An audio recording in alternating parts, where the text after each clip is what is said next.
Porção semanal da Torá, Balaque.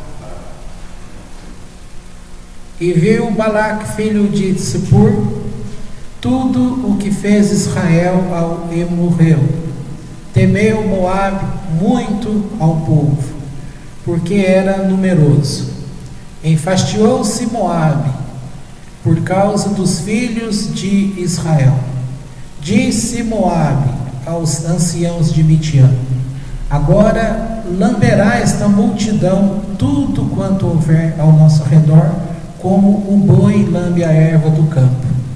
E Balaque, filho de Zippor, era rei de Moabe naquele tempo.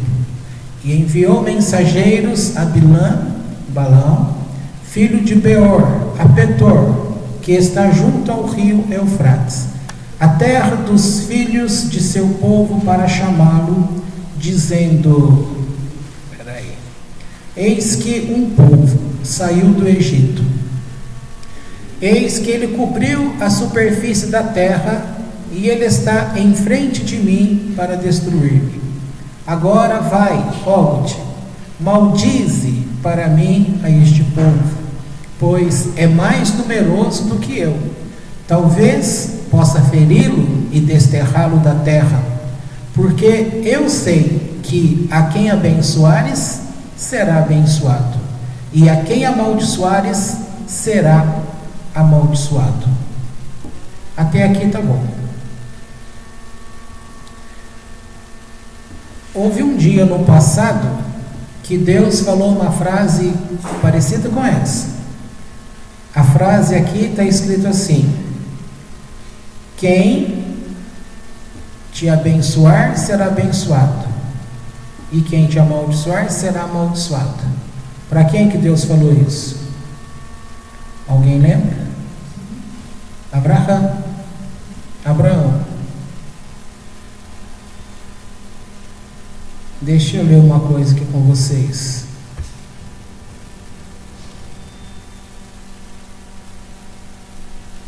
E agora eu preciso ver.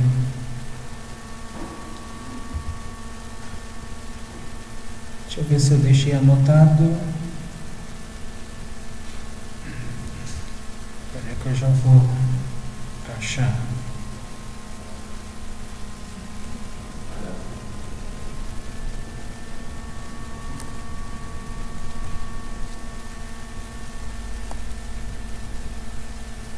Não deu.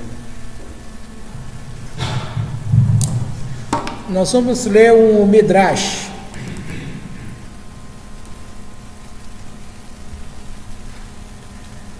Como que eu anotei? Espera que eu estou procurando aqui onde foi que eu deixei anotado.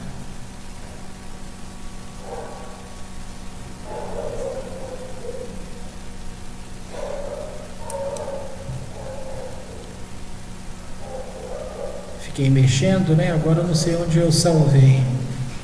Aqui.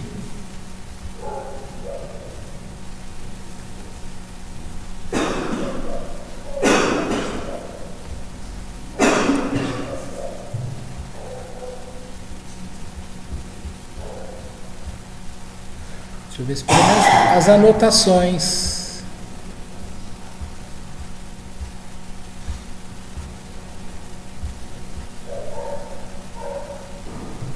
Gente, eu não deixei salvo.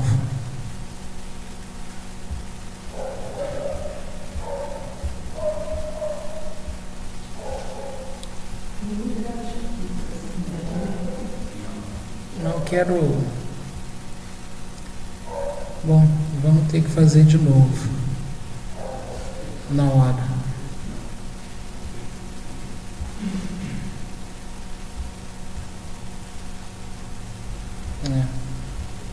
Bom, eu tinha salvado aqui que eu comentei algumas coisas ontem e a gente iria desenvolver o assunto aqui.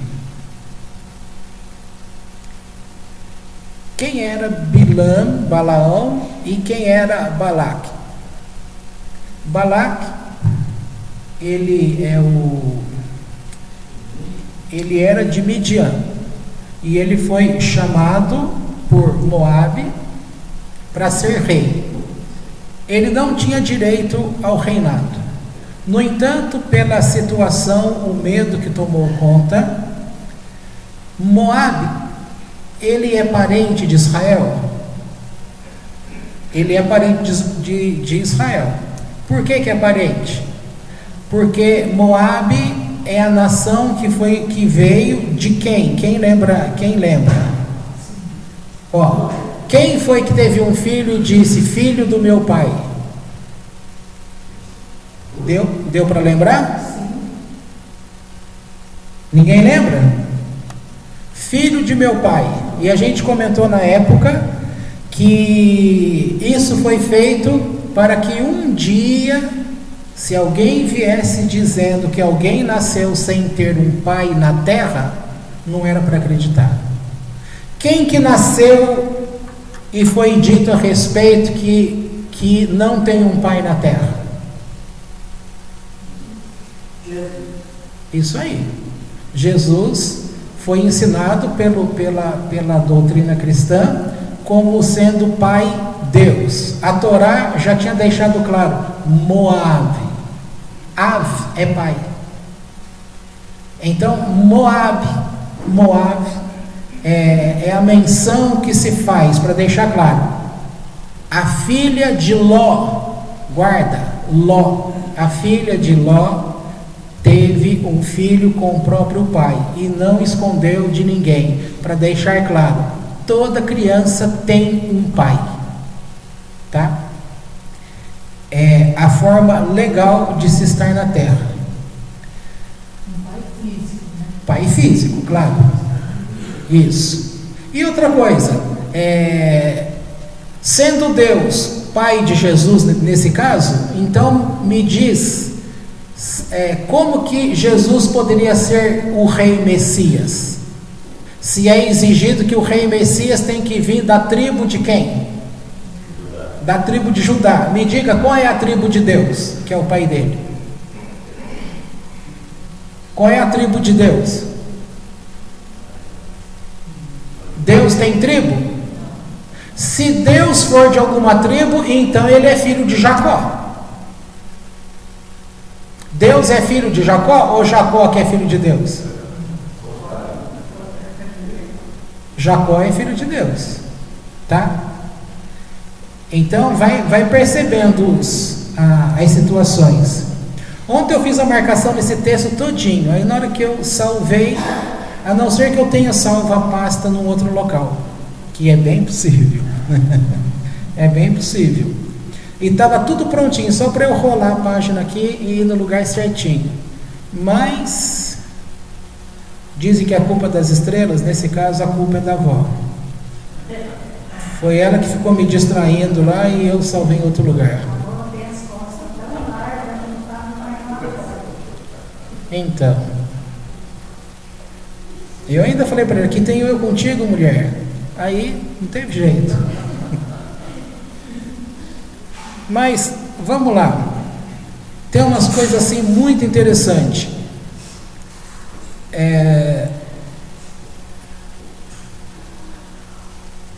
Gente, e para complicar ainda mais, eu não trouxe a pilha do mouse.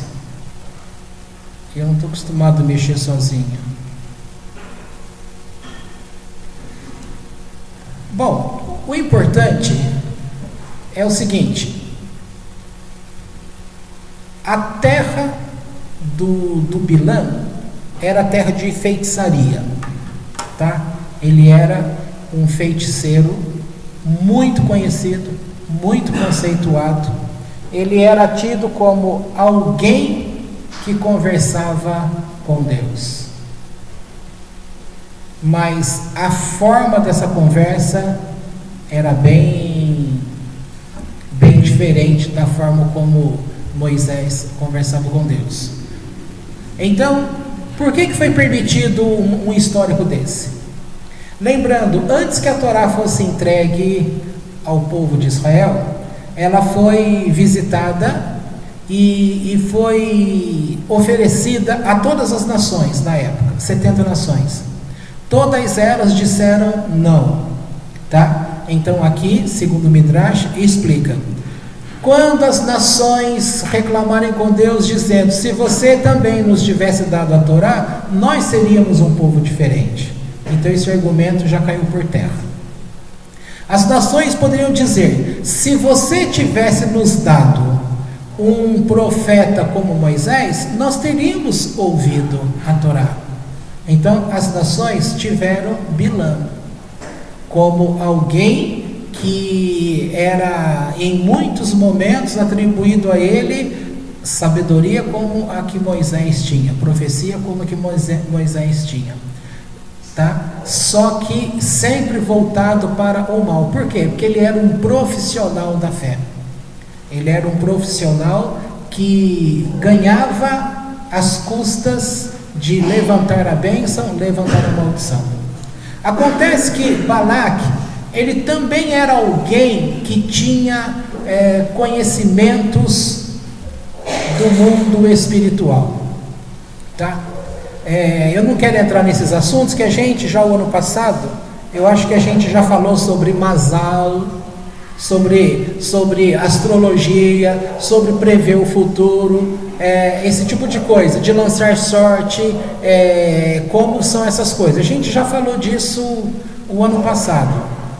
Então aqui a gente poderia ver uma situação diferente, mas lembrando que Balaque, ele então recebe essa honra, vamos chamar de honra, de ser o rei.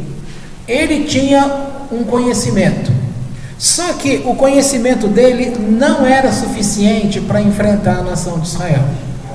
Então ele pensou: eu vou me associar a Balaão. Balaão sabe como declarar a palavra, e ele, Balaque, sabia como fazer, qual o lugar, qual o momento, e o Balaão sabia colocar a palavra. E tem uma coisa interessante, esse a gente também já havia comentado, é que Balaão sabia que há um momento do dia que Deus sai para julgar as nações. Esse momento que ele sai para julgar, que ele vai, vamos colocar entre aspas, se irritar, se indignar, esse é o momento em que, se a palavra de maldição for lançada, ela vai ser acolhida, vai ser aceita. Então, como diz, segundo os homens, Deus, que não é bobo, sabia que ele ia querer usar esse momento. Então todo esse período de tempo em que Balaão iria ficar com Balaque para poder amaldiçoar Israel, o que Deus fez? Controlou a sua ira, tá? Eu lembro que a gente falou ano passado, eu lembro disso, que nesse ponto a gente comentou que Deus nos dá o exemplo. Às vezes a gente fala: não é possível controlar a ira. Não é possível uma primeira vez. Mas se você tentar, você pode não conseguir uma, você pode não conseguir duas, você pode não conseguir a terceira. Vai chegar uma hora que você vai começar a ter controle. Porque você vai passar a ter controle sobre as suas atitudes. É que as pessoas são relaxadas. Então, como a gente tem aí que fulano teve o ataque de fúria, tá? E a sociedade aceita que o ataque de fúria é como se fosse uma coisa que a pessoa não domina, que independe dela, que foi um ataque demoníaco, aí acha um monte de coisa e não vai cobrar a pessoa, tá? Fulano é muito nervoso. Quem que não tem um nervoso na família? Todo mundo tem um esquentado na família. Engraçado que o esquentado da família, ele não é culpado de nada. Todo mundo passa a mão na cabeça. Fulano é assim mesmo, ele é nervoso, né? Mas por que a pessoa é assim? Não desenvolveu o quê? Controle. Porque não foi questionado, tá? Se o teu emprego, ele é um lugar bom, tá? Se o teu emprego é um lugar bom, aí entra um chefe lá, autoritário, E ele fala para você, olha, eu quero que vocês tenham um comportamento assim, assim, assim. Que vai tudo contra aquele funcionário nervosinho, que não leva desaforo para casa. Se alguém desobedecer, passa no departamento pessoal, está despedido. Tem gente que já vai lá para o departamento e já pede conta. Esse é homem, né? Vai lá e ele enfrenta, eu fico desempregado, mas não vou acatar uma ordem dessa.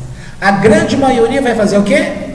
Vai engolir o comportamento. Como que ele conseguiu controlar o comportamento? Eu lembro lá no meu curso, para a gente aprender como que a gente tem controle, mesmo quando é involuntário, tá? Você pega assim, ó, eu pego uma xícara, pode ir, exemplo real, tá, essa xicrinha aí, quanto será que ela custa? Chuta um preço, R$2, R$3, ó, que seja R$10, é caro ou é barato? Bom, depende. Tá, e se ela fosse uma xicrinha que veio de uma porcelana da Índia, que era muito raro, quanto iria custar uma xicrinha dessa? Vamos colocar lá, R$1.000. Aí eu tenho uma xicrinha dessa de R$1.000. Mas antes, vamos pensar nessa daqui, como R$2. Ora, eu estou vindo com ela com o negócio quente, como está aqui. De repente, andando, isso aqui vaza e pega o quente na minha mão, o que eu faço? Solto. Ao invés de queimar a mão, solto. Afinal de contas, quanto custa? R$2. É melhor eu ficar sem uma xicrinha do que ficar com a minha mão queimada. Mas vai carregando uma xicrinha de porcelana que venha lá da Índia, que tem todo um histórico, que ela é caríssimo. Você está andando, de repente o negócio ferve na sua mão, duvido que você solta a xicrinha. Você não solta, o teu dedo está queimando. Você pode andar rápido, sair correndo para chegar no lugar e colocar na sombra, mas você não solta. Como que você conseguiu ter um controle do sistema de reflexo do seu corpo? Que é automático, o negócio vem, você solta. Você não pensa para soltar. E como que agora o negócio é caro demais, você chegou aqui e você não soltou? Porque você atribuiu um valor. Tá? De uma forma geral, o que falta a gente fazer é atribuir valor às coisas. Por que todo mundo relaxa no serviço a Deus? Porque Deus é bom ou é mau? De uma forma geral, as pessoas dizem que Deus é... Qual é a frase popular que diz Deus é pai, não é padrasto? Não é uma frase popular? Ou Deus é amor, ou então Deus é bom. Pronto. Aí divulga a ideia, Deus é bom, e você relaxa. Por quê? Porque você pode fazer qualquer besteira e você fala, Deus vai me perdoar, afinal de contas ele é bom. Aí é que está. Então a pessoa tem um comportamento errado, ele não faz nada, e ninguém também corrige, porque não pode corrigir. A pessoa não aceita. Segundo a Torá, você é obrigado a conviver com uma pessoa assim? Deus é amor, Deus vai cobrar de você que não pode deixar uma pessoa dessa. Aonde você leu isso? Não é cobrado isso.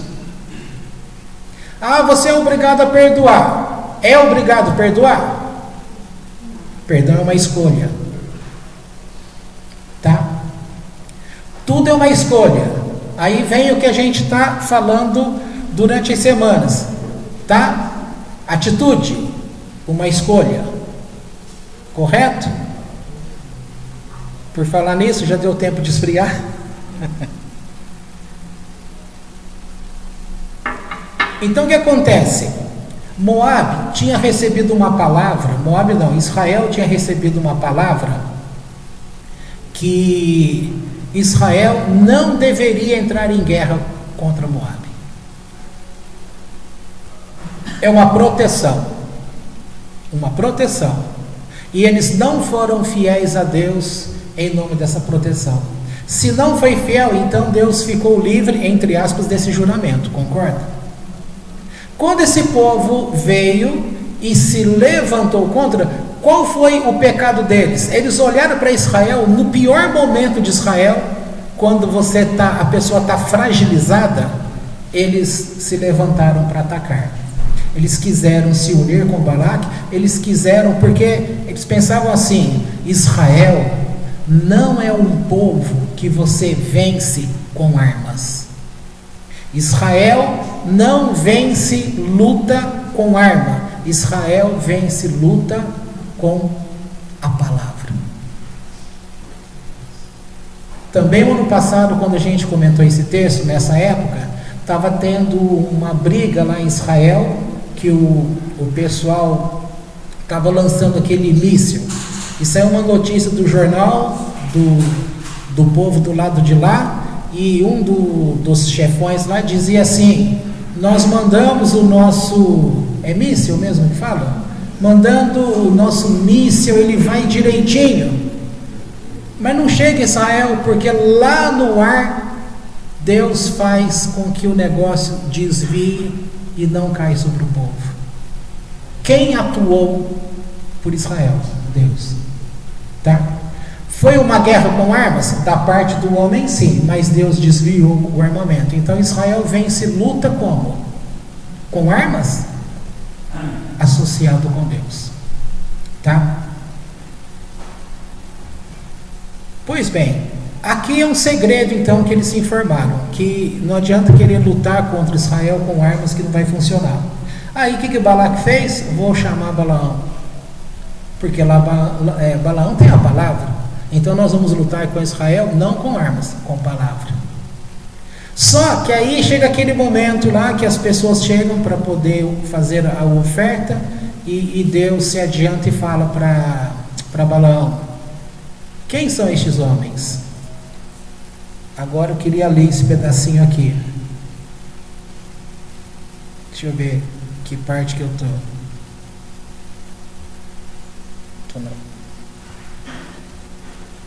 Tem um pouquinho de paciência para eu localizar aqui.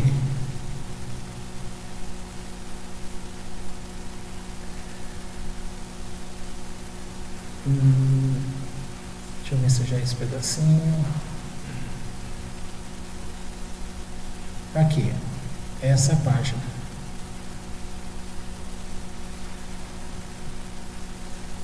Bilham era neto de Labão, sogro de Jacó. Quem acreditava? O Bilham acreditava na calúnia dos filhos de Labão, que dizia que Jacó roubou e despojou nosso pai de todas as suas posses. Então foi criado nele uma ira, um ódio. Uma coisa que você tem que aprender: a pessoa nervosa, ela não é nervosa por conta própria, não veio do nada. Esse nervoso da pessoa foi colocado. A pessoa é assim mesmo. Não, a pessoa não é assim mesmo. Foi colocado nela. Como que Balaão era? Ele acreditava, ou seja, acreditou nas calúnias dos filhos de Labão, que diziam: Jacó roubou e despojou nosso pai e de todas as suas posses. É verdade isso? Como que era aquela terra lá antes de Jacó chegar lá? Nem água tinha. Uma terra, entre aspas, amaldiçoada. Jacó chegou lá e ficou 20 anos. 20 anos que Jacó ficou lá, não faltou água. Ninguém precisava ir lá buscar água na fonte, porque os rios voltaram a funcionar. Tá? E quando ele quis ir embora, era de direito dele. Ele estava levando somente as coisas que era dele, que ele trabalhou. Então ele pega as coisas e sai. E aí, lembram que o pai de Raquel, quando soube que eles foram embora, saiu correndo para alcançar, cheio de fúria, e disse que iria matar Jacó? Então, quando ele tem que parar para dormir, Deus vem a ele num sonho e fala: não faça nada com Jacó, porque se você tocar nele, eu que vou te matar. Aí ele abaixou a bola. Quando os dois se encontraram, eles fizeram um pacto. E o pacto, naquele lugar onde eles estavam, eles levantaram uma coluna de pedra. E ali eles disseram assim: entre nós dois, nenhum descendente meu, Jacó, se levantará para passar daqui para lutar contra você. Mas, e Labão dizia, e nenhum descendente meu se levantará para passar daqui desse ponto para amaldiçoar os teus descendentes. Opa! Quem que estava descumprindo isso? Balaão. Que era,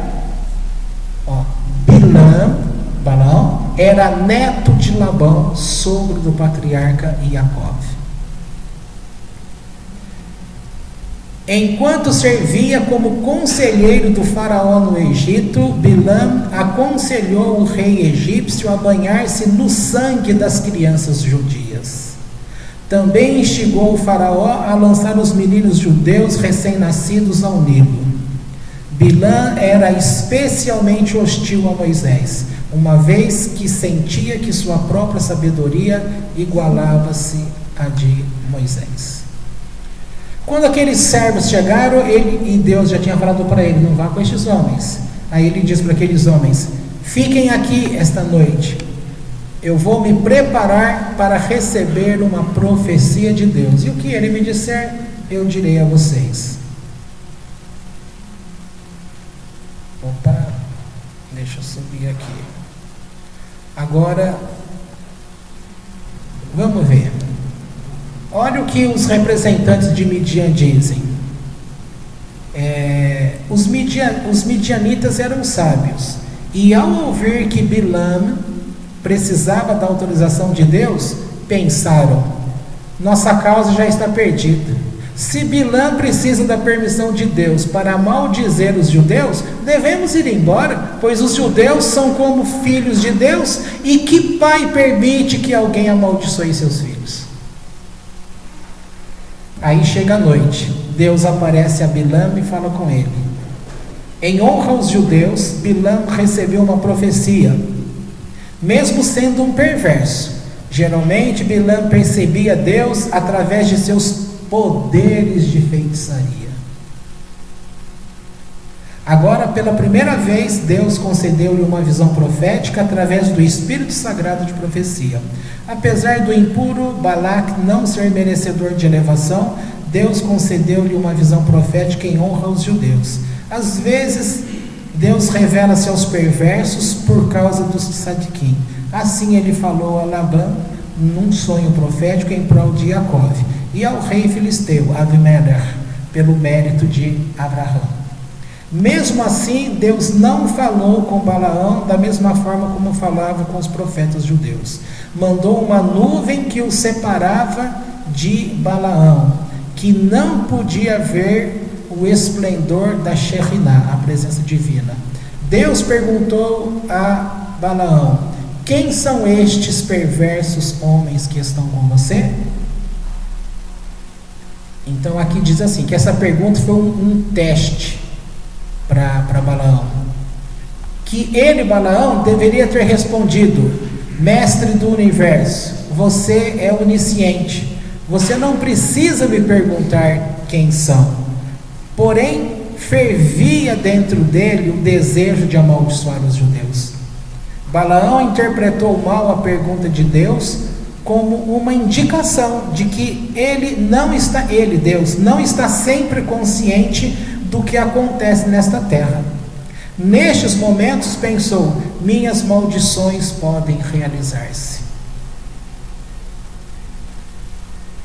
Aí ele responde arrogantemente: Balaque, filho de Zippor, rei de Moabe, enviou-os a mim para pedir-me que amaldiçoe os judeus.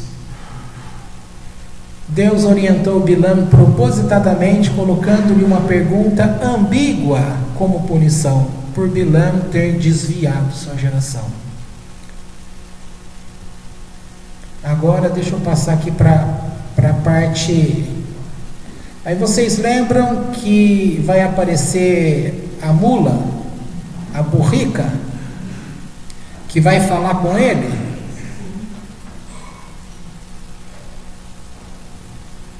Opa, mais uma.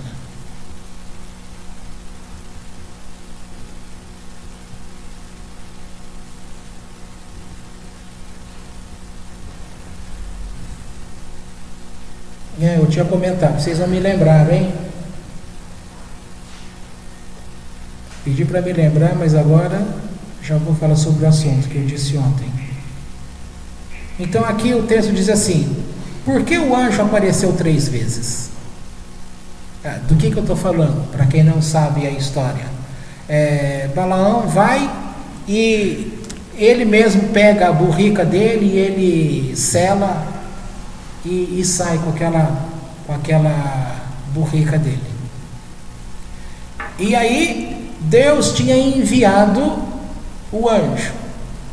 O anjo que foi enviado, ele tinha uma missão. Lembre, quando Deus envia um anjo, o anjo, tem anjos que ele tem a existência apenas para aquele comando. Ele não vai fazer outra coisa, senão aquilo que Deus mandou. Tá? Por isso que ele é chamado mensageiro de Deus. Anjo. Como se interpreta um anjo? Ele é mensageiro de Deus. Ele vem aquilo e faz aquilo que Deus mandou fazer. Ele não tem livre-arbítrio, ele não escolhe fazer diferente. Ele tem que fazer somente aquilo. É como se ele foi criado só para aquela função, para aquele momento. E tem anjos que na verdade é assim. Ele é criado simplesmente para fazer uma coisa. Acabou de fazer aquilo, é como se ele morresse, ele desaparece. Ele só tem aquela finalidade, tá? O anjo apareceu 3 vezes para aquela mula, 3 vezes, e o Bilam, ele não viu nenhuma dessas vezes, e a 3ª vez a mula espremeu o pé dele naquelas pedras. Que pedras que feriu o pé dele? Aquela pedra que Jacó e Labão tinham erigido no dia que eles fizeram o juramento. A marca, o marco que eles fizeram.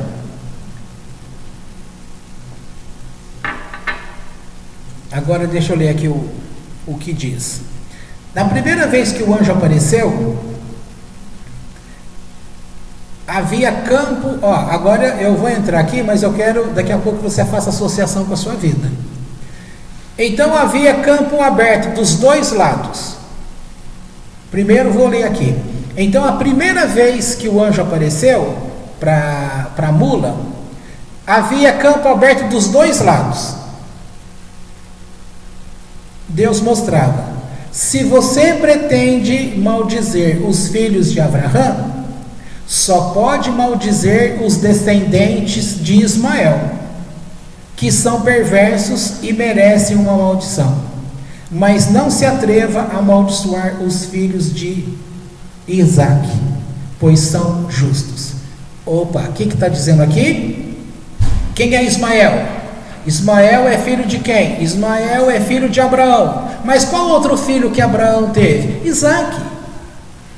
Para quem Deus fez a promessa, a aliança? Com Isaac. Então você tem 2 que vêm de Abraão. Você quer amaldiçoar um? Então escolha Ismael, porque Ismael, ele está propício para receber a maldição.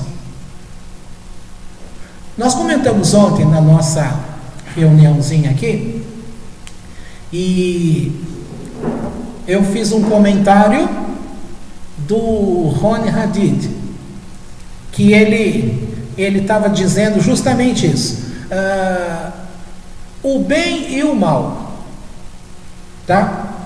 O bem e o mal vem de Deus. Nós já vimos isso para a shot passada, tá? Vem de Deus. Mas quem faz é Deus? Não. No final das contas, Deus está como Senhor do universo, controlando, organizando todas as coisas e fazendo uso das atitudes boas e das atitudes ruins. Quem tem atitude ruim está trazendo sobre ela o que? Bênção ou maldição? Maldição. Mas para aparecer num lugar a bênção, você tem que saber o que é maldição. Como que você pode dizer que aqui está claro se você não conhece o escuro? Se tudo é claro, como que você vai falar que tem o escuro? Se você nunca viu o escuro. Quem só viu o escuro, como que vai falar que é claro se ele nunca viu a luz? Como que você vai falar que você sabe o que é o amor se você nunca amou? Se a gente quisesse entrar nesse tema, pronto, a gente ia desviar o assunto e ia deixar muito claro. As pessoas querem ser amadas. A grande maioria tem um problema com o amor. Porque ela é sempre filho de pais que não souberam amar, porque são filhos de pais que não souberam amar, que são filhos de pais que não souberam amar, que são filhos de pais que não souberam amar, que são filhos de pais que não souberam amar. Ou seja, o mundo sabe o que é o amor? Você já ouviu isso em música? O mundo não sabe o que é amor. Porque o amor que o mundo conhece é um amor de troca. O amor que as pessoas... esse meu filho me ama, né? Eu coloquei, quem viu uma postagem que eu coloquei no Facebook ontem, antes de ontem, 10 vezes durante o dia recebo um abraço, um beijo e a palavra eu te amo. É verdadeiro ou é falso isso? Por que eu vou sentir que é verdadeiro? E por que a gente poderia, no grosso, a gente falar, não, isso é falso? Primeiro, uma moça bonita, mais jovem, casada com um homem mais velho, socialmente falando, o que a gente fala desse romance? Casou por interesse. Isso é amor, amor ao dinheiro. Eu tenho dinheiro? Então, o fator principal está fora. Eu vou contra a minha natureza hoje. Hoje eu vou contra a minha natureza. Eu vou abrir uma exceção hoje. Sou feio. Só que não. Tá, mas abre a exceção hoje. Sou feio, sou pobre, sou gordo, baixo. Gente, gordo, velho, baixo, pobre, feio, recebe uma palavra eu te amo, recebe um abraço, recebe um beijo mais de 10 vezes no dia, então deve ser verdade. Entende? Resultado: você fala para um filho, meu filho me ama. Aí essa é a primeira coisa que o povo vai olhar. O que você faz para o seu filho? O que você dá para ele? O que ele tem? Saiu um telefone, o Samsung 9, né? Quem não gosta do Samsung gosta do Apple, tá no 8, né? Aí tá o 8. O pai vai lá e dá para o filho ou para a filha iPhone. Aí sai não sei mais o que de tecnologia, não interessa o preço, vai lá e dá. Esse filho, essa filha vai falar que não gosta do pai? Mas isso é amor? Isso a gente já sabe. Amor por dependência não vale. Amor é um sentimento, tá? E é daqui que a gente vai vendo. Os sentimentos, por mais que você queira ter um sentimento, olha, você tem que aprender.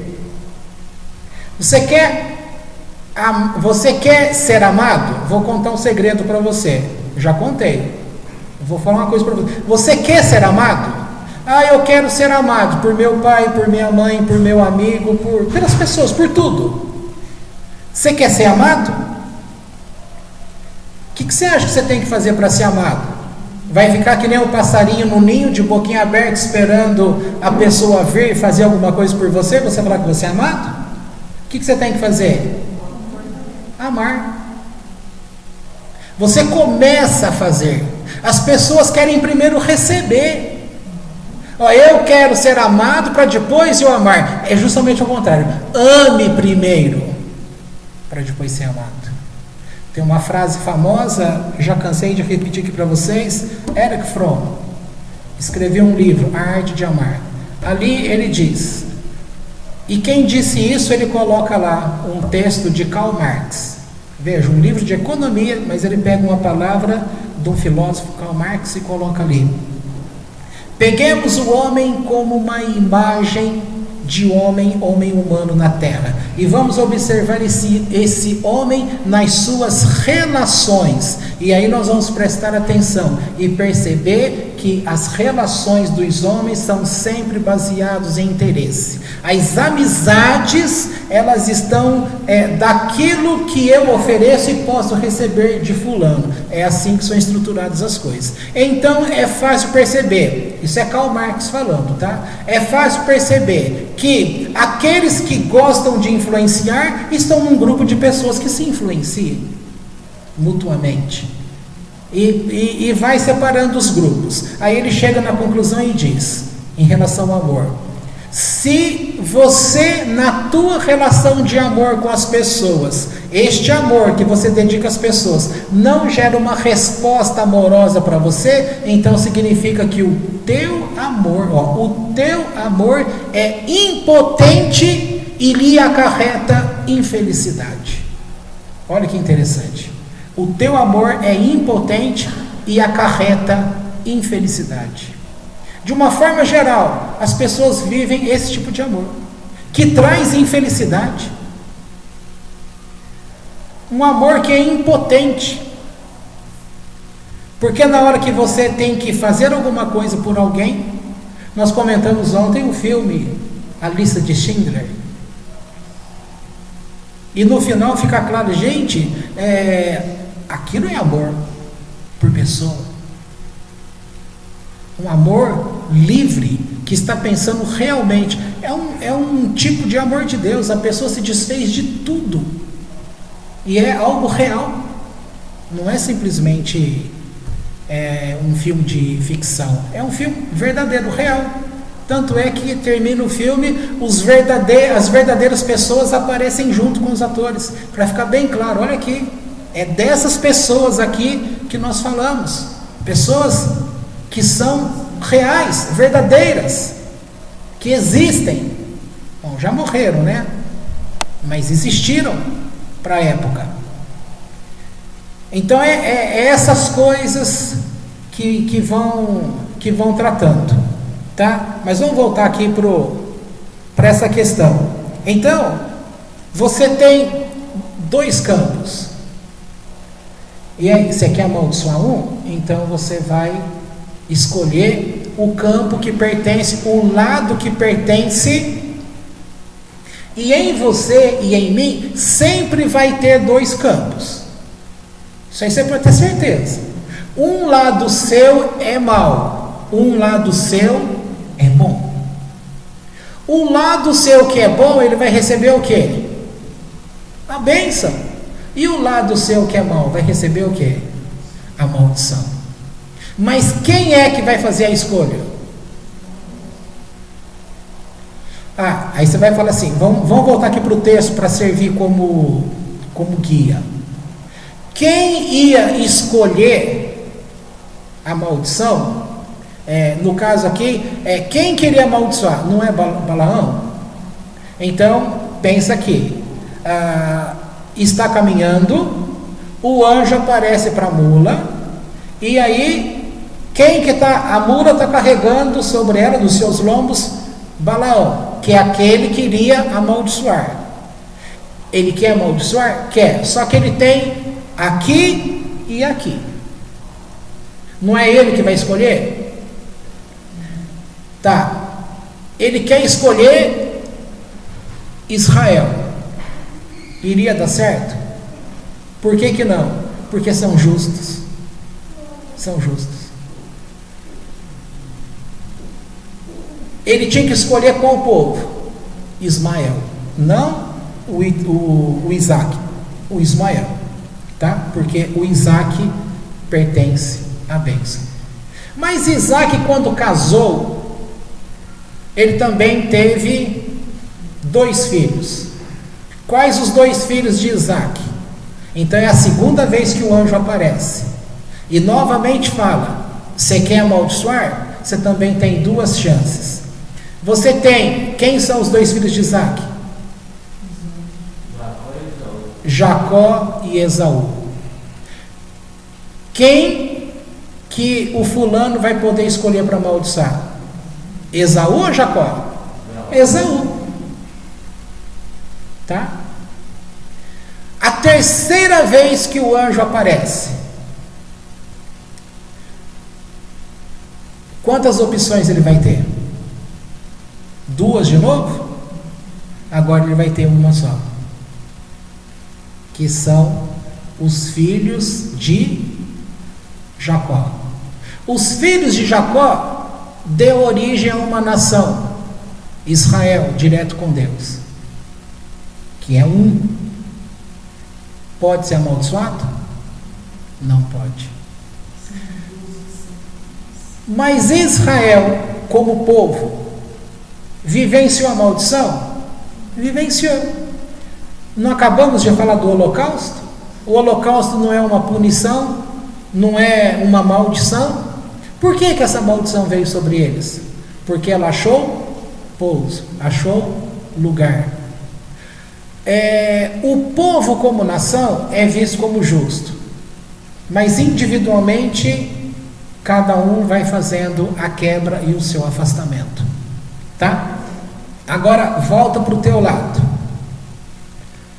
Chance número 1 que Deus te dá: que a maldição caia direto sobre você. Então, por amor, é algo que você não vê. Nós não estamos vendo a ação de Deus, mas Ele desvia de você o furor. Você não viu e também não aprendeu, né? Aí você faz a besteira de novo, insiste no mesmo comportamento. Aí vem a segunda chance. O que ele faz? Também desvia de você aquela segunda vez. Você também não viu. Aí vem a terceira chance. A terceira chance é uma só. Agora você vai ter que enxergar. Se você enxergar a maldição, é porque você escolheu a maldição de novo. Se você enxergar a bênção, é sinal que as outras 2 vezes que você escapou, você aprendeu e consertou. Você não deu vazão ao Yetzer Hará. Por isso que eu falei, observe agora na sua vida. Então, voltando para a relação do Rony Hadid que ele tinha colocado. As pessoas, elas fazem o mal, mas pessoas também fazem o bem. Nós demos exemplo aqui sobre um acontecido aí, que fulano aí viu o amigo, e o amigo: você lembra de fulano de tal? Lembro. Encontrei com ele ontem lá no centro de Campinas. Isso é fato real, que ele comentou ontem com a gente. Nossa, fulano tá usando bengala. Aí um fala: nossa, coitado. O outro responde: coitado nada, bem feito para ele só está colhendo o que ele plantou. Aí o outro diz assim: mas quem é você para falar que ele está colhendo, que ele é mau? A relação da vida dele, o que ele faz é entre ele e Deus. Deixe que Deus julgue o que está entre os dois. Não seja você mau em desejar a maldição para o outro. Isso é o que aconteceu durante a semana aí. Ele nem sabia que a gente ia falar ontem sobre esse assunto, mas bateu, né? Então é a mesma situação. Nós havíamos comentado que quando essa pessoa fala essa maldade, será que naquele dia em Campinas só esse homem falou esse mal? Um monte de gente que mora na cidade de Campinas, durante o decorrer do dia, não falaram bastante palavras más também? Inclusive, quem sabe você, naquele dia, lá na sua casa, você também pisou na bola e falou alguma coisa aquele dia, a tua palavra subiu, a do fulano subiu, a dele subiu, então eu dei exemplo assim, o céu de Campinas, a gente usou o termo raiva, né? Chamando essas palavras como raiva, como exemplo, e demos uma cor de rosa. Então o céu, um pedaço do céu de Campinas ficou cor de rosa, que seria a aparição nos ares de todas as palavras que naquele dia as pessoas declararam.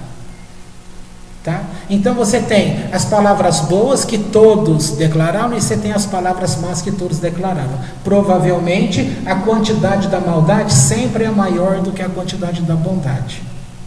Citar isso sobre a cidade de Campinas ou o bairro, a gente usou Campinas para ficar claro como povo. Aquela cor, por exemplo, cor de rosa, vem um anjo desse, do mal. Ele chega sobre a cidade, ele olha, ele fala, eu posso botar os meus ovos aqui, tem aqui o que eu preciso. É Deus o responsável em fazer essa maldição? As pessoas foram responsáveis. Mas a irresponsabilidade das pessoas também aguça a responsabilidade de Deus em administrar. Então, tudo que está no lugar, Deus também controla. Mas Ele não vem assim impedir, mas Ele vem como agente para controlar. Por isso que de tempo em tempo, Deus, de repente, você acorda um dia com uma grande vontade de fazer o bem. Tá? E nós comentamos ontem também, que lá no túmulo do Oscar Schindler, foi escrita a frase do Talmud: o homem que salva uma vida salvou o mundo todo. Então, de repente, levantou naquele dia. Quem sabe você um dia foi visitado por Deus à noite sem saber, aí você acorda, apareceu uma grande oportunidade para você fazer um grande bem, você vai e faz. Então naquele dia você pode ser o fiel da balança que Deus pôde usar para impedir que uma grande maldição viesse sobre essa cidade. São coisas que nós não estamos vendo, mas todos nós estamos participando para o bem ou para o mal. E é por isso que Deus age na história usando pessoas, levantando justos. Por isso que o Eterno falou que até a vinda de Mashiach haverá para cada geração um Mashiach. Por que Deus fez isso? Porque Ele viu que os homens eram maus. Ora, mas lá em Gênesis, no capítulo 6, já estava escrito: o homem é mau desde a sua meninice. O meu espírito não vai contender mais com ele. Mas Deus é de abandonar alguém? Em Isaías está escrito, você conhece a mãe que abandona seus filhos, mas eu, o Senhor teu Deus, não te abandonarei. Ora, então as pessoas se levantam contra Deus, e também há um texto: quem se levanta contra Deus se levanta para cair. Nós já falamos semana passada da hipocrisia e pobreza de espírito que nós temos, que as pessoas são covardes em não serem homens responsáveis, no caso, de responder pelas suas atitudes. Aquilo que gerou aí o mal que vem, que cada um faz a leitura do mal da sua vida, faz essa leitura e fica com raiva de Deus, dizendo que foi Deus que fez isso. Então a gente responsabiliza Deus, sendo que Deus não é o responsável. E aí, para punir Deus, a gente altera o nosso comportamento. A gente deixa de ser amável, a gente, como a gente falou ontem, chega sexta e sábado, na quinta-feira já começa a ficar doente. Porque se ficar doente, se ficar indisposto, se ficar com muita dor em algum lugar, se acontecer alguma coisa, é uma desculpa que você tem para não estar aqui. E se você não está aqui, você não está se relacionando com Deus. Porque você não quer, está com raiva dele. É isso que a gente falou semana passada. Mas cadê a coragem de encarar isso, esses fatos? Então a gente vai. Então o mal nunca está em mim. É assim que as pessoas pensam. Nunca sou eu que faço. E a gente age com o outro igual. Como eu usei lá no início. Aquele que é nervoso, aquele que é mau, aí a gente protege. Não, deixa ele, coitado. Ele é assim. Perdoa, ele é assim. Não, peraí. Ele é assim até hoje porque ele não fez nada por ele. Ele, pessoa. Não ele, homem. Ele, pessoa. Ele é assim porque ele não fez nada por ele. E ninguém deixou. Por que dá errado quando a mãe corrige um filho, aí o pai vem e fala, tadinho, tira ele do castigo, coitado.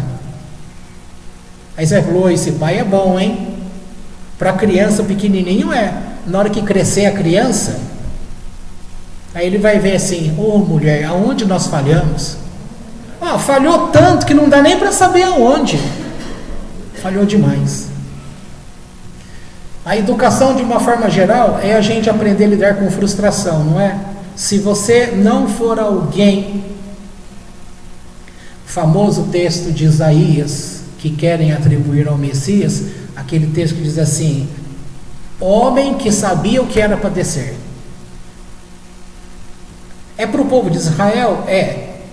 Você, como representante do povo de Israel, você é alguém que sabe o que é padecer? Você fala, eu sei, já sofri tanto nessa vida que eu sei. Sofreu em vão, porque até hoje não aprendeu, porque continua com os mesmos sintomas e sendo covarde em sempre atribuir a Deus. E sempre, lembra dos 2 campos que eu acabei de falar? Não enxergando. E sempre dando margem para que haja escolha em você para que aquele mal venha sobre você. E não consegue ver o amor de Deus que te poupou. Então, a primeira vez, 2 campos, escolhe um, você não pode escolher aquele outro. Então, Deus sempre permite que um lugar caia aquela maldição. Agora, no exemplo aqui do texto, tá? Então, você quer amaldiçoar? Entre Isaac e Ismael, tem que ser para Ismael, porque as atitudes dele chamou, convocou o universo para trazer o mau comportamento, tá? Não vamos nem falar de diabo, de Deus, tal. O universo, as atitudes, as ações, comunicou ao universo, nós podemos receber estas palavras que declaramos. Aí vem um segundo passo. Esaú e Jacó. Você deve, anjo, escolher então, ou o fulano lá, vai amaldiçoar? Você não pode escolher Jacó. Jacó, não, é isso mesmo. Você vai escolher Esaú. Aí a terceira vez, não tem 2 escolhas mais, agora é uma só. Nós temos um ditado popular que diz, errar uma vez, paz. Errar uma segunda, passa de novo. Errou a terceira, é burrice. Tá? Olha o burro aqui, carregando. A primeira, ele viu, o burro viu. A segunda vez do anjo, o burro viu. A terceira vez do anjo, o burro viu, mas aí Balaão também viu. Até que ele entendesse o comportamento que a mula, burro, o animal ali estava tendo com ele ficou furioso com o animal. Quer ver aqui? Aí a gente pode até ler para você como são as coisas.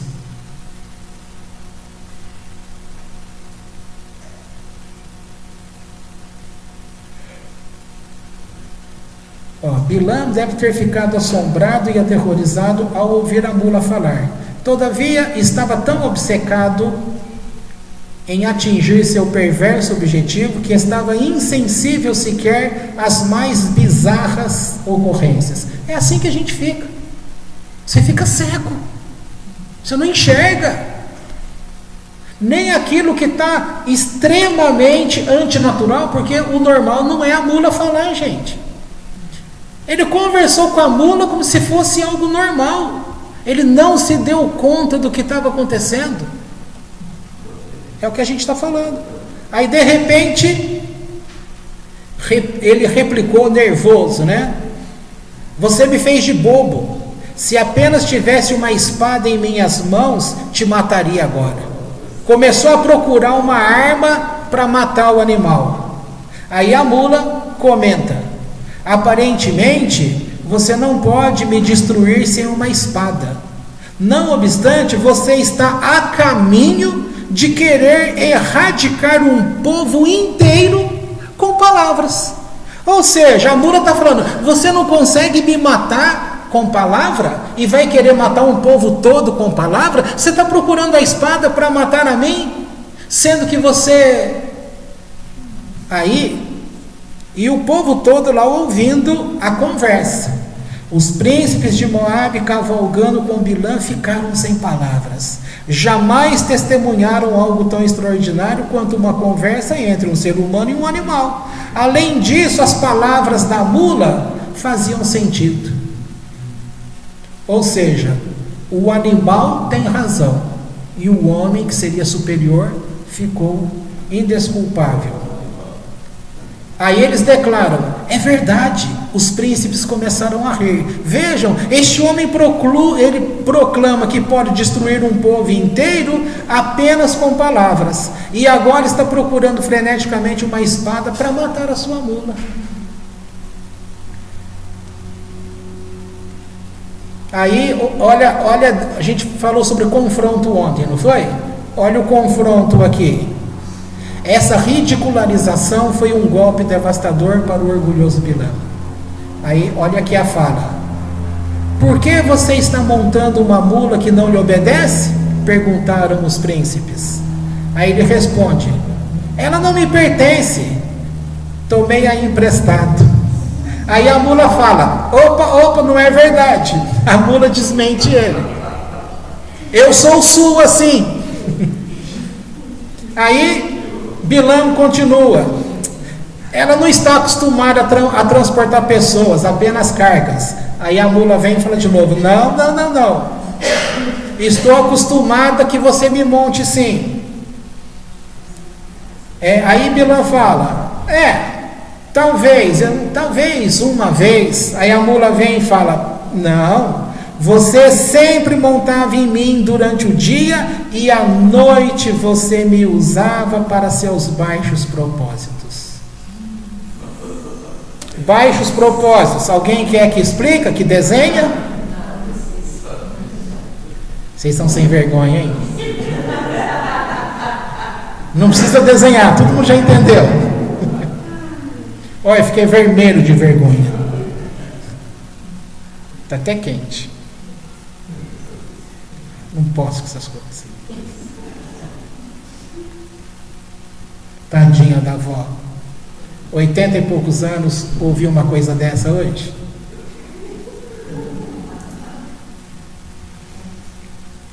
Aí ela fala: eu que ensinei a mula. Ai, minha canela. Já chutaram, não precisa chutar não. Ai, vó, eu brinco com a senhora aqui, aí eles me pegam no canto e me apertam e falam: não faz isso. Aí eu falo assim: eu não posso fugir das minhas origens. Provocar é um ato de amor, né? E bater com o rolo de macarrão também pensou alguns aí, né? Outro dia ela me mostrou lá um rolo de macarrão. Rafael, vem cá, tá vendo aquilo ali? Mexe comigo pra você ver. Pois é. Aí Bilã compreendeu que fora ameaçado por morte. Ajoelhou-se. Gente, Bilã é eu e você, gente. Misericórdia. Mas é o nosso comportamento. Aí na hora que caiu a ficha, porque é só na hora que a gente é confrontado que você começa a entender, puxa, eu sou isso aí mesmo. Aí você pensa assim, estou querendo enganar quem? Até agora eu quis enganar quem? Aí ele diz aqui, ele compreendeu que fora ameaçado de morte. Ajoelhou-se e prostrou-se ao solo em sinal de reverência. Você fala, puxa, ele está se convertendo ali a Deus novamente? A sequência do texto diz assim: o anjo o censurou. Por que bateu na mula 3 vezes? O anjo censurou Balaão. Por que bateu na mula 3 vezes? Se ela não tivesse se desviado de mim cada vez, eu teria te matado.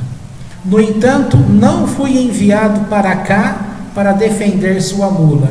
Vim para avisar você a não prosseguir com seus planos perversos. A nação que você procura exterminar é tão amada pelo Todo-Poderoso que ele ordenou a todos os seus varões que viessem visitá-lo 3 vezes por ano no templo sagrado para as festas. Temendo por sua vida, Bilã tornou-se submisso e fingiu remorso. Olha aqui, eu e você de novo. Fingir remorso. Pequei, confessou, impetuosamente, esperando que o anjo poupasse a sua vida. Deveria ter percebido pelos acontecimentos extraordinários que Deus estava tentando impedir-me de seguir meu curso. Agora, se você desaprova que eu continue viajando, voltarei. Falou, olha, fez techuvar. As palavras, diz aqui o texto, se você desaprovar que Bilã dirigiu ao anjo, eram insolentes, implicavam, Deus permitiu-me partir, e agora ele envia um anjo para relembrar suas palavras. Se ele quer que eu volte, ele mesmo deveria ter me dito. Também no passado Deus foi inconsistente. Primeiro, ele ordenou a Abraão que oferecesse seu filho em sacrifício. Depois, ele ordenou que um anjo contradissesse sua palavra.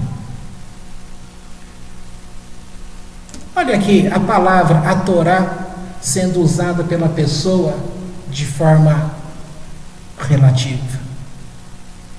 Primeiro faz isso, agora faz aquilo outro. Primeiro me ama, depois bate. Afinal, um tapinha não dói? Não é isso? Bilã era astuto. Intencionalmente disse, pequei. Sabia que se alguém confessa seu pecado, o anjo não tem poder de tocá-lo. Olha que palavra forte. Ele sabia que se confessasse o pecado, o anjo não tinha o poder para tocá-lo. Em seu coração, porém, continuava o mesmo perverso de antes, sequioso por maldizer os judeus. Por isso Deus permitiu que ele continuasse na vereda do mal, que ele próprio escolhera. Bom, para juntar aqui mais um pouquinho, quando a pessoa age com astúcia, já viu como que religioso ora? Tomara que você não seja religioso mais. Você vai orar e você diz assim, Deus, eu peço a Ti esta bênção porque a Tua palavra diz isso, isso, isso. Deus, a Tua palavra em tal lugar, no capítulo tal, não sei o que, diz aquilo, aquilo, aquilo. Deus, Abraão falou que papapá. Deus, Daniel também você prometeu para Daniel isso. Deus, a tua palavra diz nos Salmos assim. Deus, lá em Deuteronômio está escrito pá. Tudo que você falou está certo. É verdade. Tudo que você falou, mas e as tuas atitudes? Estas palavras que estão saindo da boca, está igualzinha aqui a dele. Pequei contra ti, Deus. Mas não eram palavras verdadeiras. Tem uma palavra verdadeira que diz assim: aquele que confessa o pecado e abandona, quem sabe a sequência desse verso? Aquele que confessa o pecado e abandona, alcança misericórdia. Por que as pessoas não alcançam misericórdia? Porque elas confessam, mas não abandonam. É assim. Então você fala, poxa, eu estou num lugar que Deus é uma bênção, Deus fala com a gente. Aí você pode falar para alguém, olha, eu estou num lugar que Deus fala comigo. E a pessoa só está olhando, te conhece, ó. Nossa, Deus fala tanto assim com você, fala. Aí ele podia falar assim para você, por que você não mudou ainda então? Como que Deus vai falar com você? Ah, mas a gente age assim. Quando alguém vem e fala assim, olha, eu tive um sonho com você e Deus falou tal nesse sonho em relação a você. Aí você não fala nada para a pessoa, mas pensa assim, quem é essa pessoa para sonhar comigo? Quem é ela? Eu sei as coisas que ela faz. Ela nem lê direito a Bíblia, como é que ela tem um sonho e vem falar que Deus está me sentindo? Gente, as pessoas não agem assim? Mas na hora que você tem um sonho e vai falar para alguém, o que você fala para a pessoa? Que Deus falou com você. E você acha que aquela palavra que Deus falou com você é verdadeira, mesmo você sendo tão ruim quanto as demais pessoas. Ou seja, nós somos farinhas do mesmo saco ou não? Tudo farinha do mesmo saco. Uma coisa vale ali e não vale aqui. Só que a roça é justo, né? A roça fala, pau que bate em Chico, bate em Francisco. Ou seja, o chinelo que você usa para bater em alguém, use o mesmo chinelo para bater em você.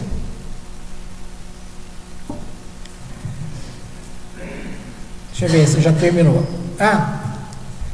Para acabar a parte que eu queria, esse anjo aqui, ele é chamado, veja, o anjo foi enviado como o anjo da morte, porque ele veio para matar. O anjo que veio para matar, podemos chamá-lo de anjo da morte. A função dele é matar, então ele é o anjo da morte.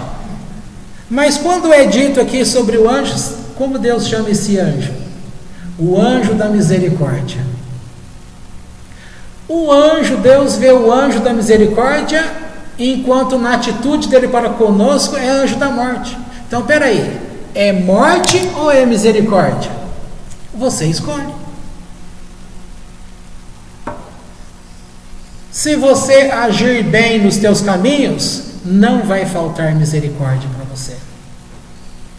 E ficou claro que nos teus caminhos, Deus vai te dando tempo para correção. Porque a primeira chance, o anjo vai ser desviado, porque tem 2 campos. A segunda chance, 2 campos. Na terceira chance, aí você vai ter que pagar. E vai ter que honrar aquilo que você fez. Agora, há pouco, o Gabriel estava falando de uma pesquisa, de um vídeo que ele viu, e falou sobre cadê ele? A genética. Como é que é a genética? O que mesmo? O quê? Ebigenética. Tá. E o que é isso? lá é o estudo que todas as vivências humanas elas são memorizadas nas células. E da célula a gente passa para o DNA e quando tem um filho, parte dessa memória também é passada para o filho. Ou seja, grande parte das vivências que os pais tiveram também são passadas para os filhos. Ok, deu para entender, né? Então todo mundo sabe, ainda que grosso modo você sabe, nasceu uma criança, a gente vai lá e olha e quer falar, olha a cara do pai, às vezes não tem nada a ver com o pai, parece muito com outra pessoa, né? Mas você não tem coragem de falar. Aí a gente está sempre olhando para o nosso filho e querendo ver o que? Nós sabemos que as características elas vieram em igual parte do DNA da mãe e do DNA do pai. Não é isso? Tá. Aí pega aquela herança, tal. Aí a gente vai falar sobre higiene, sobre cor de cabelo, cor de pele, comportamento, pá. Aí vem essa parte genética e diz que as ações, as memórias, tá? O que é memória? Memória é você guardar aquilo que aconteceu. Então o registro da história humana está sendo guardado em células que são passadas ao DNA, que vai compor uma nova vida. Então a história do homem na Terra faz com que ele fique responsável e viva debaixo da herança de quê? De todo acontecimento dos homens. Por quê? Porque nós somos tudo parente. Porque você vai voltando, vai parar em quem? Em Adão. Então, a partir de Adão, todas as atitudes. Aí eu estava lembrando ele, dizendo assim, o judaísmo ensina que a bênção que está sobre Abraão, sobre Isaac e sobre Jacó, ela vai acompanhando o povo de Deus, que é Israel. Mas isso é a parte boa, tá? Precisa a parte ruim acompanhar? Não. Por que não? Porque o próprio povo existente já faz o ruim. Aí vem uma coisa. Nós falamos ontem, repetimos hoje.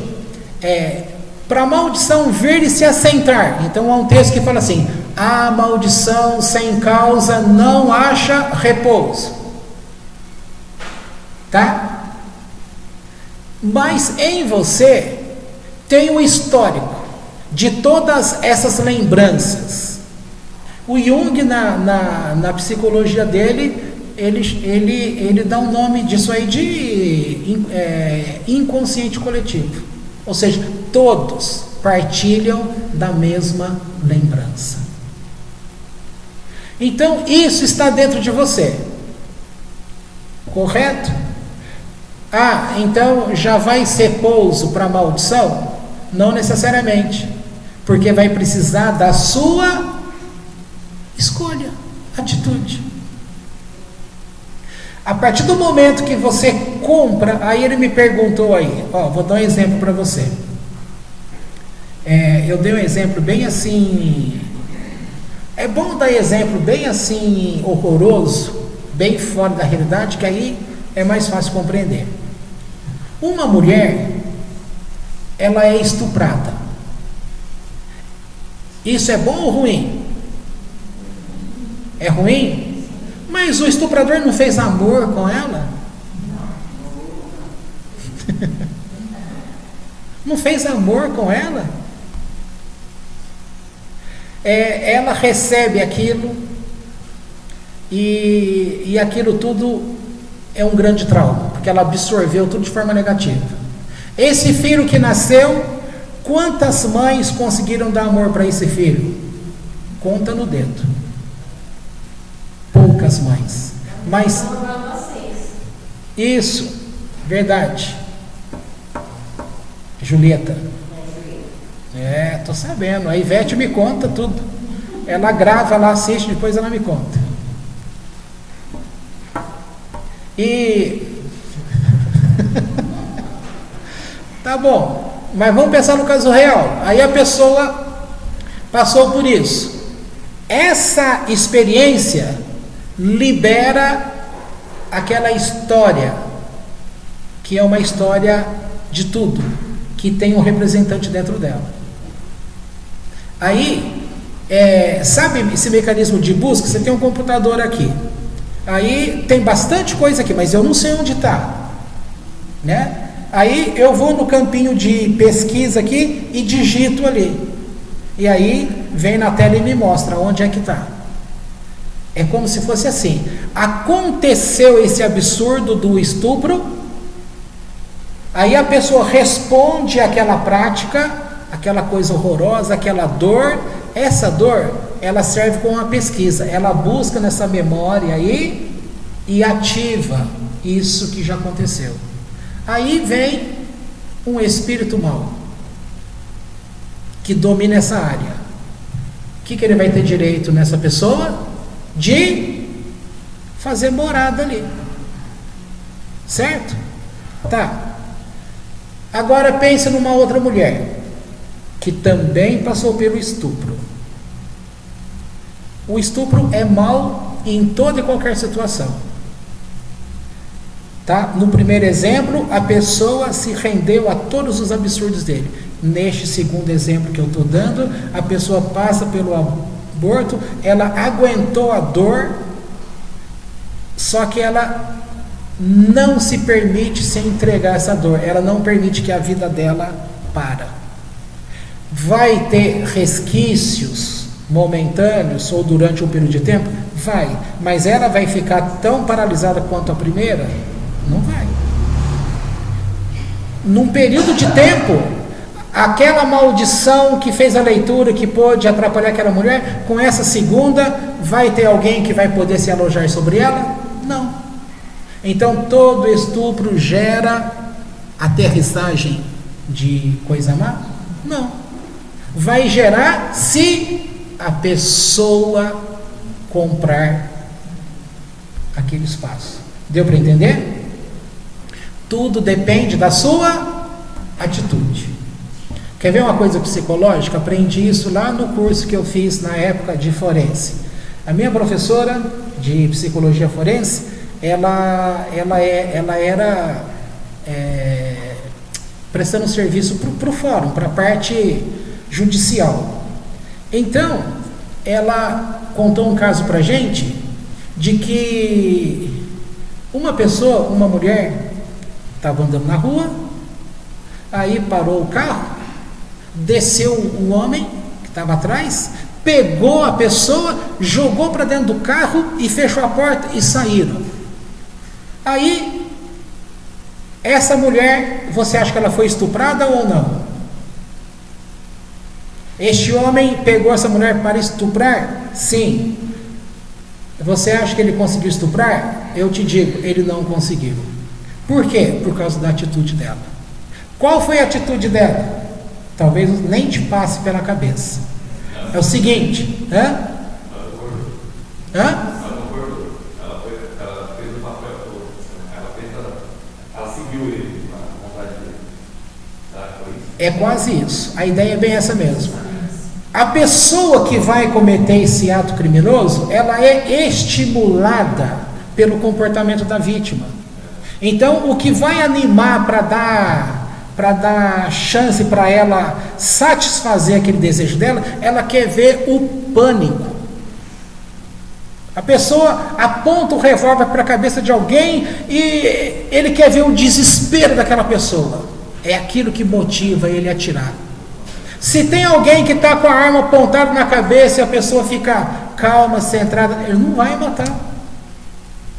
Aí você vai, como não? Tem um monte de casos aqui, matou. Mas nós estamos falando da pessoa que é movida por essa atitude.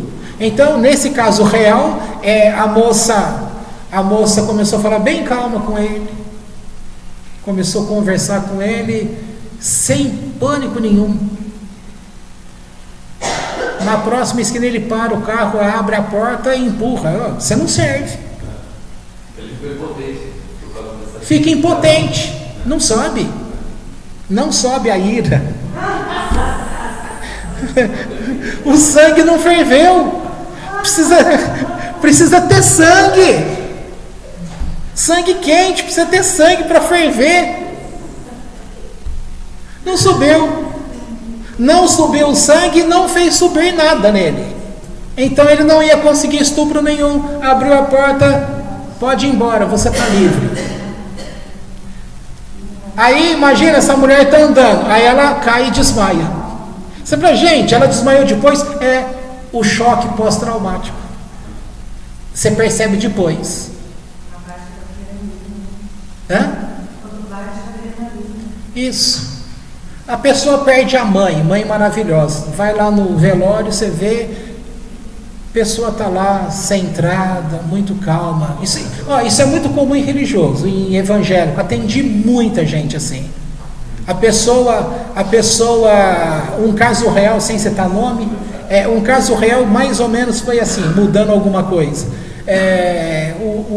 Era o filho querido, de 3 filhos, o mais querido, embora a mãe fala que não tem preferido, né, vó? Tem ou não tem? Não tem, né? Não tem, né? Tem preferido? Pois é, tem preferido? Você também tem 2, tem preferido? Bom, lá para minha mãe nem vou perguntar, né? Ela já olha para mim e fala, Raimundo Nonato. Então. Pois é. Então, gente, já nem sei o que eu estava falando. Tá vendo? Hã? Do filho preferido, eu sei, mas eu estava falando do... Agora, eu estava brincando, né? Agora que eu esqueci mesmo. Mas que seja, vamos sair desse tema aí que a gente precisa ir embora para ver a Argentina. Né? Já começou o segundo tempo. Então, gente, a gente está falando da mulher lá, né? Que ela perdeu o filho. De 3 filhos, o filho que lá no trabalho todo mundo amava, o filho que na família todo mundo gostava, o filho que lá na igreja, embora ele não era evangélico, todo mundo gostava dele, esse filho morreu. Assim, do nada, novinho.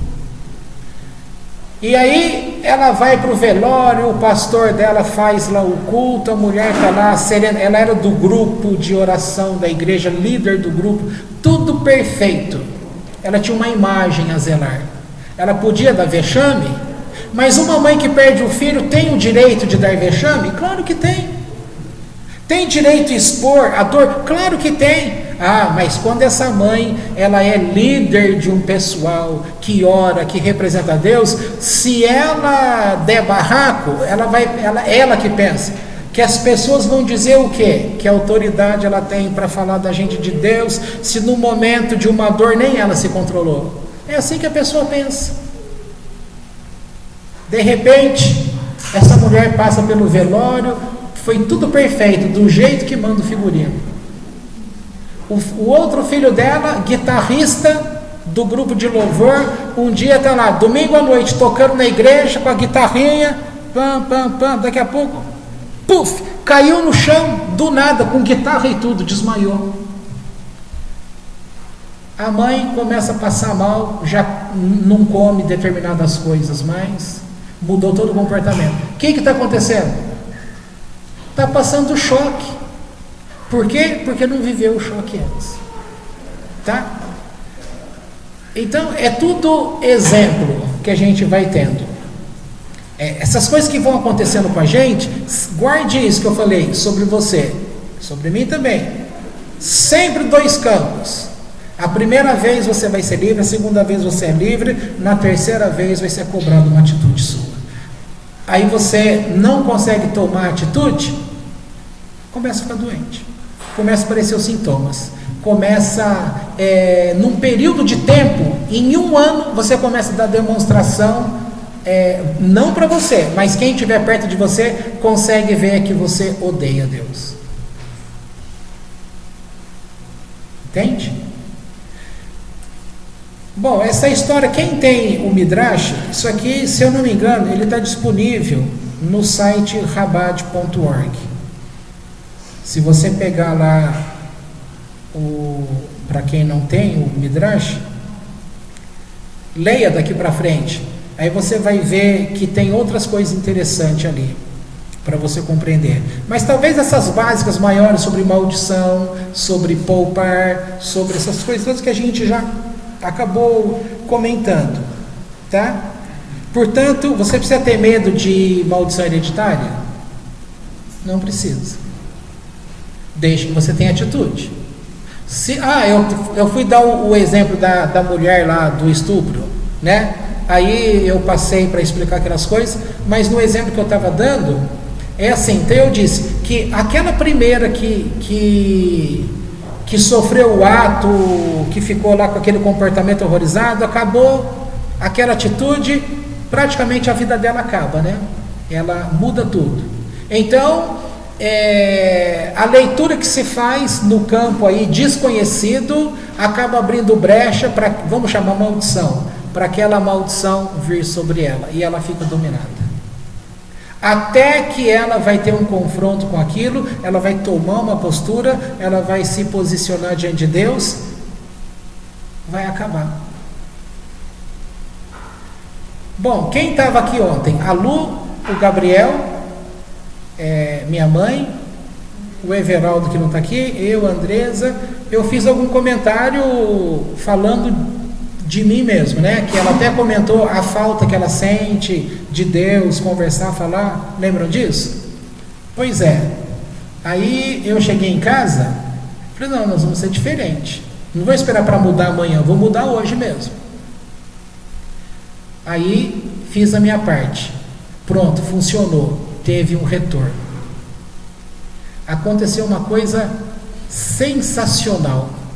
Uma coisa que eu não vou expor aqui porque é da vida particular da pessoa, mas algo que Deus falou ali, usando o exemplo de, sabe aquele, aqui a gente chama,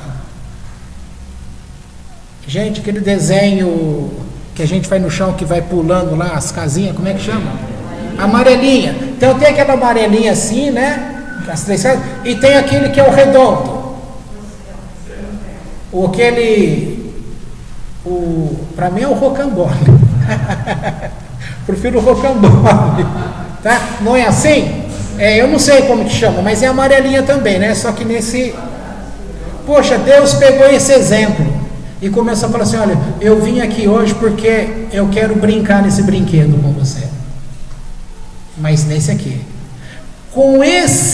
Só com essa imagem, ele pegou desde a volta dela lá do CTM, que começou a transformação da personalidade, tal, todo mundo sabe que ela está com o coração tudo parado. Você vai escutar o coração dela sem brincadeira, é assim, ó, tum, tum, tum, tum, tum, tum, tum, tum, tum, tum. Você fala, tá igualzinho, peraí, o seu é tum, tum, tum, tum, tum, tum. O dela tá assim, ó, tum, tum, tum, tum, tum, tum, tum, tum, tum, tum, tum, tum. Aí ele de repente vai assim, ó, tum, tum, tum, tum.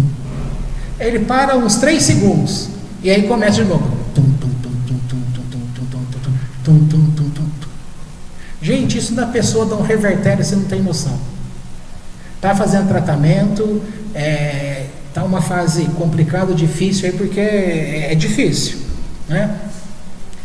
Com isso, até dentro só dessa brincadeira, ele conseguiu mostrar que aquele brinquedo era o lugar do aprisionamento, que marca a idade de 8 anos de idade, quando ela foi atropelada, você deve lembrar disso, que pegou a parte da volta do CTM 2011, quando começou um tratamento comigo, que eu ajudei ela a passar. Deus falou de uma transformação. Essa transformação chegou num ponto que ela ficou parada ali, e que tinha que ser retomada depois. Ele retomou aquele ponto e falou, pronto, termina essa história hoje. Aí ele mostrou tudo só por esse caminhar desse brinquedo, explicou tudo só por esse brinquedo. Aí falou, agora para acabar com isso, você simplesmente tem que sair daí. Só que você não vai conseguir sair sozinho. Eu vou te ajudar.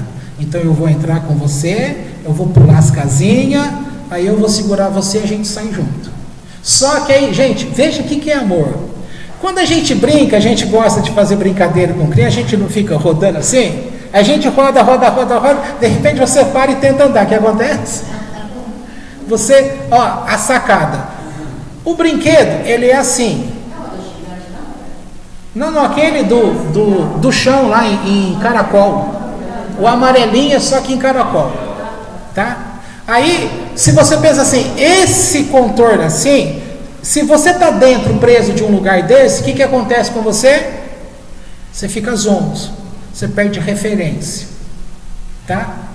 Você fica descompassado. Como que está o coração? Descompassado, uma marca.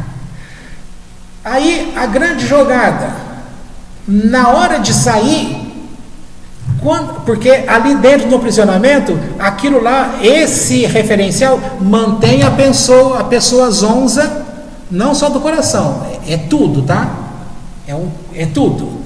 Na hora que sair, você pensa, é para acabar tudo. Na hora que sair, ele diz assim, é igual aquela brincadeira, quando a gente roda, e aí você para, você vai tentar andar, você cai. Porque enquanto você estava rodando, quando você parou de rodar, não roda mais. Mas aí o mundo ao teu redor começa a rodar, aí já é fora de você. Então ele diz, na hora que eu tirar você daqui, você vai perceber, agora não é em você mais, agora está do lado de fora. A percepção vai ser que o mundo que girou, até a pessoa cair. Daí a pouco tem aquele choque de realidade e a visão é restabelecida, a pessoa fica de pé e consegue andar, não é? Pois é, então ontem, ou seja, já passou da meia-noite, já foi hoje mesmo. Então, hoje,